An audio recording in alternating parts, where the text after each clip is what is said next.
a lot of the clients we support are on the dementia pathway, and I just think that's a huge area where people just do not know what's happening, where to go, what the expectation is, because you can be on the beginning of a pathway for years. So I think it's about making that call, checking out, and as I said, using the resources that are out there, but hopefully in time, GPs and district nurses and professionals will help people to know what information is out there so they can reach it quicker. Hello and welcome, Rachael Dormer. Thank you for being here with us today to interview for our You Are Not Alone campaign. She has over 35 years experience working in the social care sector. She's also the registered manager at Goodoaks in Bournemouth and Poole. So hi Rachael, and thank you so much for being with us today. Just to start by asking you, tell me a little bit about yourself. Well, as you said, oh yes, I've been in the industry 35 years.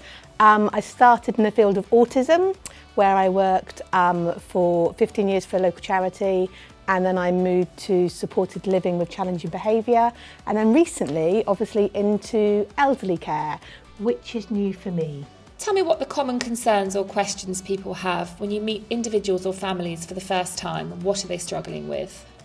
The most time they just don't know what they're looking for. Obviously we offer living care and visiting care, and sometimes it's about just having that conversation with them, talking, and the most important thing is listening. Sometimes these conversations can be up to an hour because you literally are just hearing where they are, the difficulties they've got, if they're talking about their mum or their dad, and just hearing what they've got to say, and then you can make the adjustment of what you think they need. So it is talking about do they need visiting, do they need live-in, do they need 1 visit, 2 visit, 3 visit, and it's also about putting them in the right direction, because I think sometimes people need some reassurance. I always try and do the mum test, what would I want my mum to have? So I try and guide them with looking at a CQC rating, looking at our website, and I think anyone should be doing that whenever you're reaching out to have someone care for your loved one.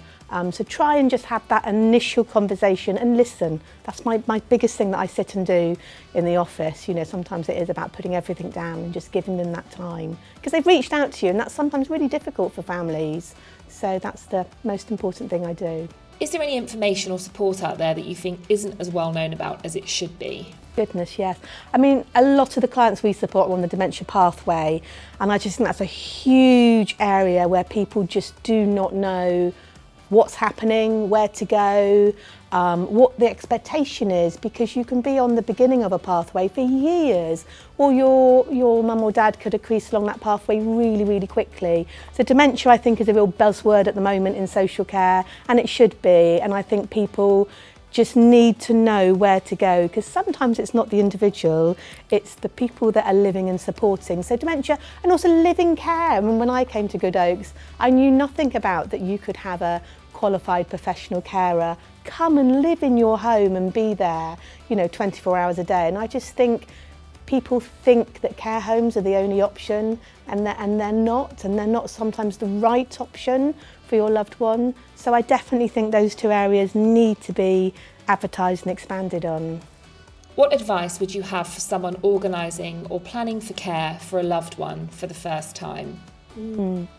I've already mentioned about the mum test, but the biggest thing that people don't know they can do is going to CQC, the Care Quality Commission, and reading reports. Every care company now, it has to be registered. So you should be able to go on their website, pull up their report and read it. And I think that's crucial, to look at the ratings and see the pitfalls of that company. Don't just go on hearsay, don't go on word of mouth, actually read what they have to say. I think the websites are also a brilliant resource to look at, because you can actually read personal reviews. It's like if we go and buy, a car, we want to hear what other people are saying about it. It's the same for care. Actually go and read what other people are saying. So that's my biggest thing, just check it out. Also, it's about what time that company is giving. There are some companies that would do a care assessment within 10, 15 minutes. It's about what in-depth care that company can come out, and the experience and the qualification they have. So I think it's doing all that research, and it is time, but hopefully a company, if you're phoning up, will say those things and give that reassurance as well. If they're phoning up and they're not, then I don't think it's the right company. You mentioned care plans. Could you just tell us a little bit more about a care plan? Well, interestingly, Goodoaks are really, really thorough. I know I'm saying that because I obviously work for Goodoaks, but we will go out and do a care assessment, which will take at least an hour and a half. So a care assessment will have all the information that we need to look after your loved one. And then we also do risk assessments, and then we will do a care plan. So the care plan is the last thing we do.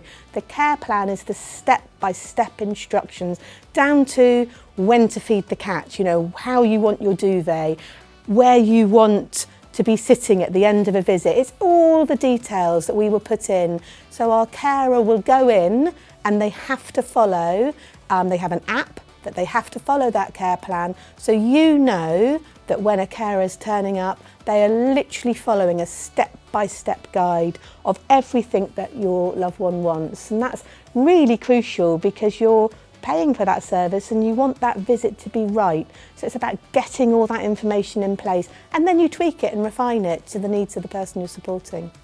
What advice would you have for someone organising or planning for care for a loved one for the first time?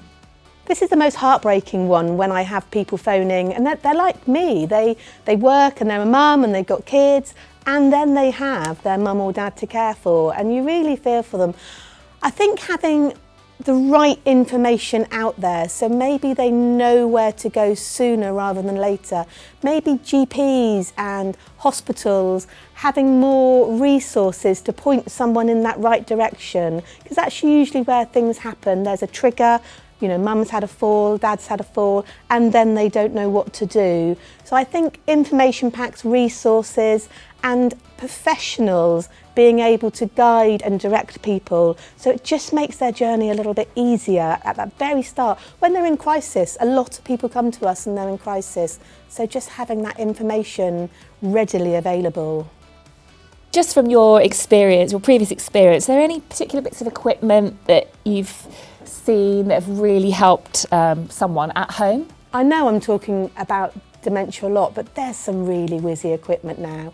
We've just put in place sensor mats because we have a lady that wants to go and see her neighbour at all times. So it's about understanding when someone walks to a door, there's a buzzer that goes off and a carer can be alerted. There's lots of equipment you can do when people are having to be in bed and carry out personal care with buzzers and alarms. We have a range of equipment which our carers are trained in. Recently we have an increase in falls, so we have people who are now able to have inflatable chair cushions that can guide them and stand them, and you can just do it with one carer or a family member. So I have to say it's getting really quite clever out there with the equipment that can be put in place to also stop restricting people. I mean, we have something called a DOLS, a deprivation of liberty, so it's about doing the less restrictive practice to keep somebody in their home, because they don't all want to go to a hospital or a care home. What advice would you have for someone organising or planning for care for a loved one for the first time? I would say it's about reaching out and speaking to someone. I think sometimes people leave it till someone's in crisis. I think it's about stopping, Googling, finding out who's out there and phoning and seeking that advice. I just think too many times people wait and wait for something really bad to happen, like, someone's had a fall and then they're in hospital for a long time. So I think it's about making that call, checking out, and as I said, using the resources that are out there, but hopefully in time, GPs and district nurses and professionals will help people to know what information is out there so they can reach it quicker. If you were Prime Minister for the day, what would you do to improve funding in social care? Oh, goodness. I've really had to think about this question.